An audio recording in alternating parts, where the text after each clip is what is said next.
السلام عليكم ورحمة الله وبركاته. بسم الله الرحمن الرحيم. الحمد لله رب العالمين، والصلاة والسلام على أشرف الأنبياء والمرسلين وعلى آله وصحبه أجمعين. سبحانك لا علم لنا إلا ما علمتنا إنك أنت العليم الحكيم. رب اشرح لي صدري ويسر لي أمري واحلل عقدة من لساني يفقه قولي. اللهم أرنا الحق حقا وارزقنا اتباعه، وأرنا الباطل باطلا وارزقنا اجتنابه. أما بعد. Muslimin hadirin yang dikasihi sekalian, pertama-tamanya marilah sama-sama kita panjatkan rasa syukur kita ke hadrat Allah Subhanahu wa taala atas limpah kurnia dan keizinan daripada Allah dapat sama-sama kita menghadirkan diri ke rumah Allah pada petang ini untuk sama-sama kita melaksanakan tugas dan juga tanggungjawab kita sebagai hamba kepadanya. Mudah-mudahan kita sentiasa dirahmati dan diberkati oleh Allah Subhanahu wa taala.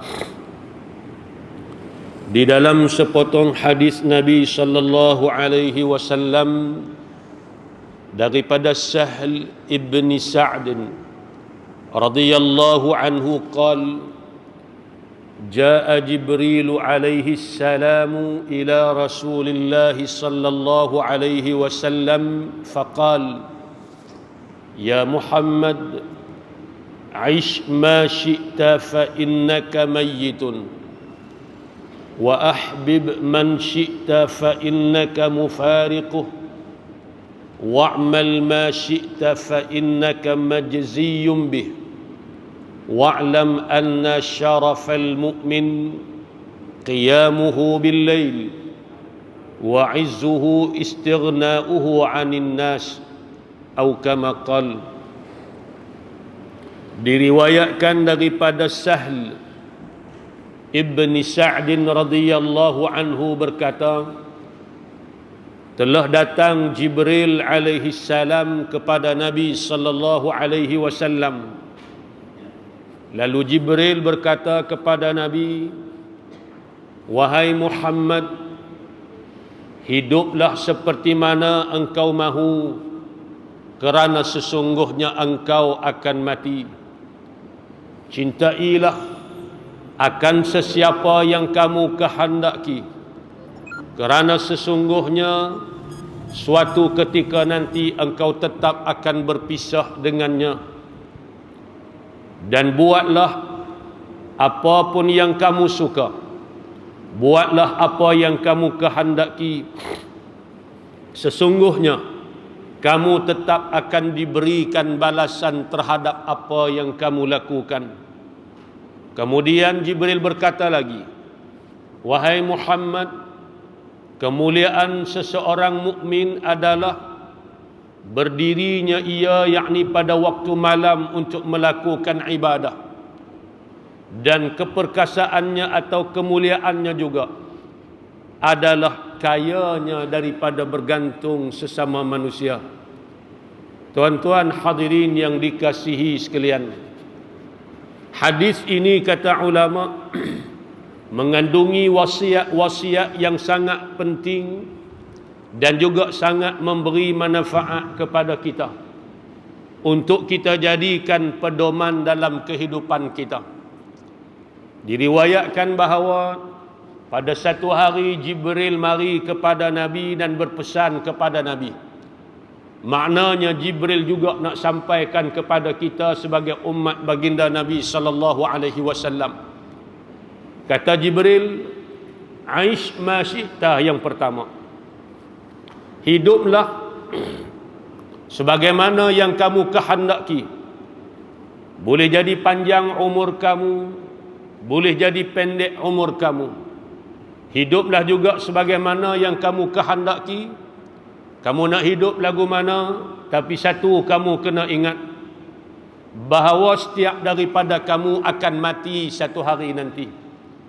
Lagu mana pun kita nak hidup atas dunia ni, sama ada kita nak hidup sebagai seorang yang taat kepada Allah, mungkin lagu itulah maknanya lebih kurang.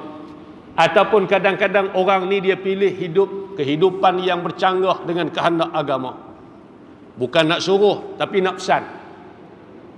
Kamu hidup lagu mana pun, kamu kena ingat kesudahan kamu akan mati. Kamu nak jadi orang baik, kamu nak jadi orang jahat, tapi ingat kesudahan kamu akan berakhir dengan kematian. Maka bila berakhir dengan kematian, kamu akan dikembalikan kepada Allah dan akan dipertanggungjawabkan di hadapan Allah. Jadi seolah-olah ancaman di sini. Buatlah kamu nak buat apa, tapi ingat satu benda. Macam tu seolah-olah pesanannya. Bagi orang yang cerdik, dia akan fikir, dia takkan hidup atas kehidupan yang dimurkai oleh Allah Subhanahu wa taala. Karena dia tahu kesudahan dia mati. Dia takkan hidup dengan meninggalkan ketaatan kewajipan kepada Allah, karena dia tahu kesudahannya dia akan mati. Kita takkan hidup lama. Setiap daripada kita, sebagaimana Allah sebut dalam Quran, kullu nafsin dha'iqatul maut. Tiap-tiap yang bernyawa itu pasti akan merasai kematian. Allah akan sempurnakan balasan kita pada hari kiamat. Siapa-siapa yang Allah selamatkan dia daripada api neraka dan dimasukkan dia ke dalam syurga, maka inilah orang yang berjaya sebenarnya, kata Allah Subhanahu wa taala. Makna tak ada siapa pun akan hidup selama-lamanya. Bahkan kita akan mati pada suatu ketika nanti. Maka berbekallah. Tu orang yang beringat, dia akan cari bekal. Tapi kalau dia tak ingat mati, inilah yang dia seronok kadang-kadang sampai lupa diri. Siang malam tak ingat tanggungjawab sebagai seorang hamba kepada Allah. Apa dia tanggungjawab hak wajib kita laksanakan dalam kehidupan kita. Tapi bila kita ingat kematian, hak ni yang menyebabkan kita jadi takut. Nak lari tak boleh, pasal mati pasti akan menjemput kita. Ainama takunu yudrikkumul maut walau kuntum fi burujin musyayyadah, kata Allah. Di mana sahaja kamu berada, dalam apa jua keadaan kamu duduk, macam mana sekalipun kamu lari pergi mana pun, maut, kematian akan mendatangi kamu, akan berjumpa dengan kamu.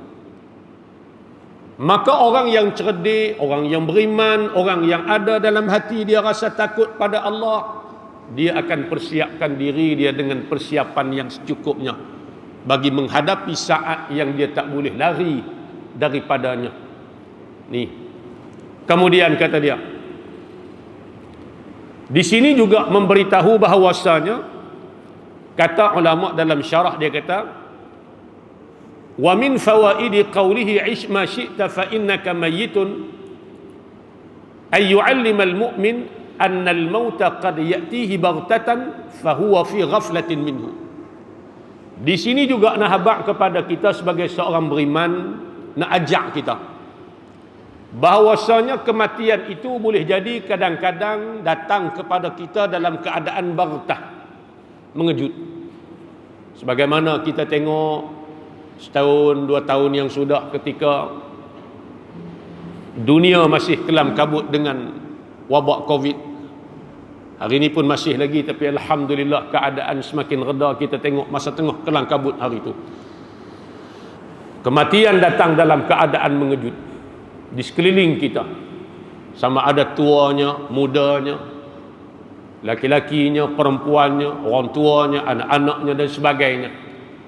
Maka di sini kita tengok betapa Nabi beri pesan kepada kita bahawasanya kematian itu demikianlah keadaannya. Maka disuruh kita bersiap sedia. Di antaranya apa kata Allah? Wa anfiqu mimma razaqnakum min qabli an ya'tiya ahadakumul maut. Nafaqahkan, belanjakan sebahagian daripada apa yang kami rezekikan kepada kamu sebelum datang kepada kamu kematian. Fayaqul, maka pada ketika itu kamu akan berkata, Rabbi, wahai Tuhanku, laula akhartani ila ajalin qarib, kenapa tidak engkau beri tempoh kepada aku untuk satu tempoh yang sat pun tak apa dah, tak perlu lama, sat kepada tempoh, beri tempoh padaku, jangan mati lagi. Fa as-saddaqa, aku janji aku akan beri sedekah daripada harta yang aku ada. Wa akum minas salihin, aku janji aku akan jadi orang-orang yang baik, orang yang saleh. Bila ni?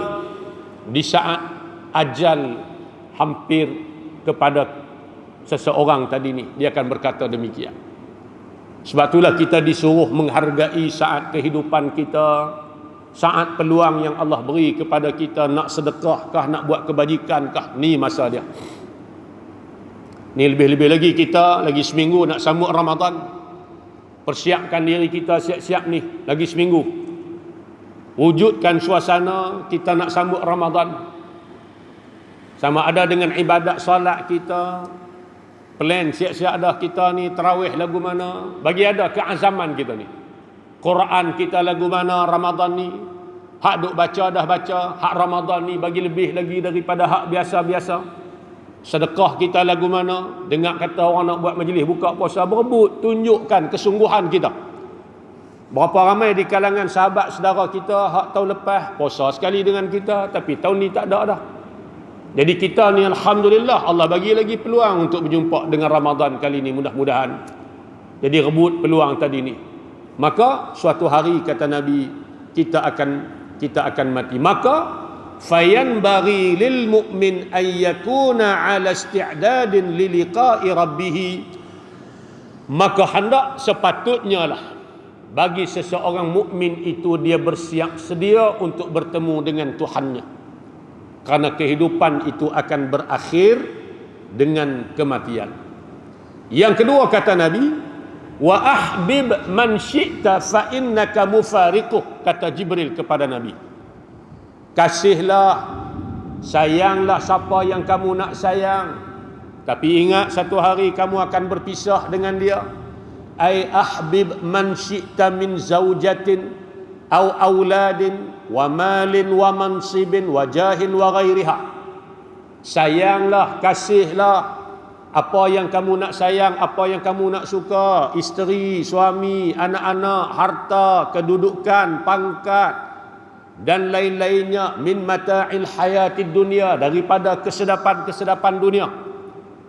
Kamu nak kasih apa pun, tapi fa innaka amma qaribun satufariquha. Satu kamu kena ingat, kamu dalam masa yang dekat ataupun kamu suatu ketika nanti akan berpisah dengan semua benda hak kamu kasih, hak kamu sayang tadi ni.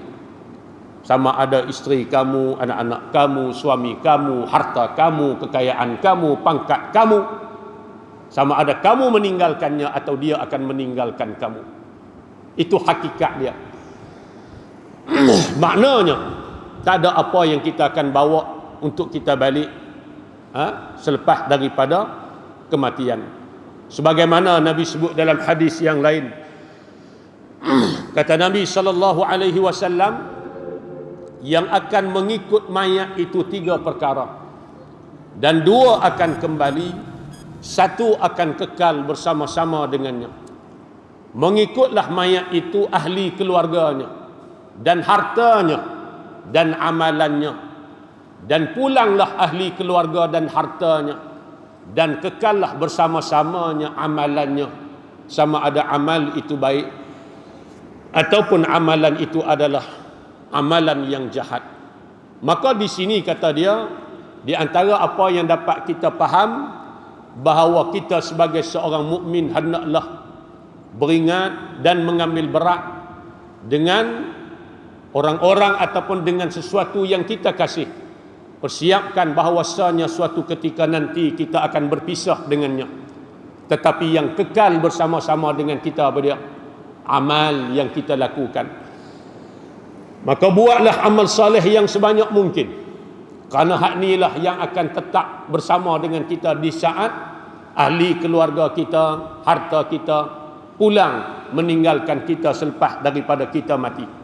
Maka rugi sangat-sangatlah kalau teman hak akan meneman kita sampai bila-bila ni kita tak cari dan kita tak tahu sebanyak mungkin, yakni amal-amal saleh.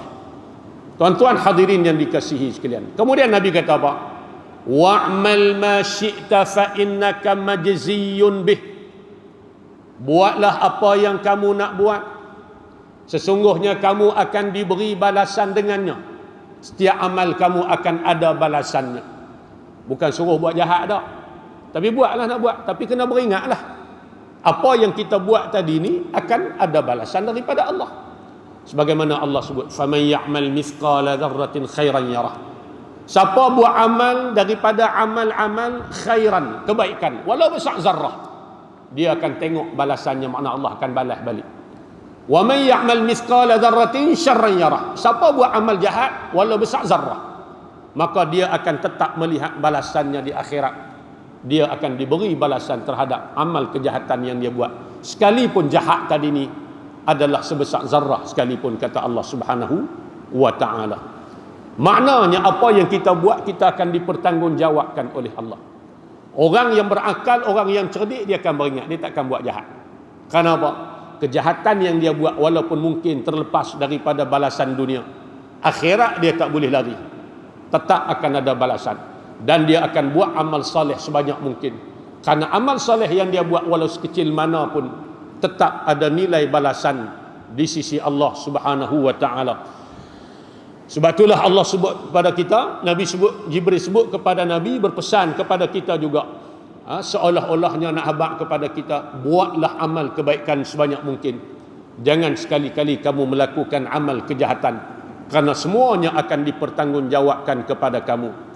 Kemudian dalam akhir hadis, Jibril pesan kepada Nabi bahawasanya wa'lam anna syarafal mu'min qiyamuhu bil lail, atau qiyamul lail.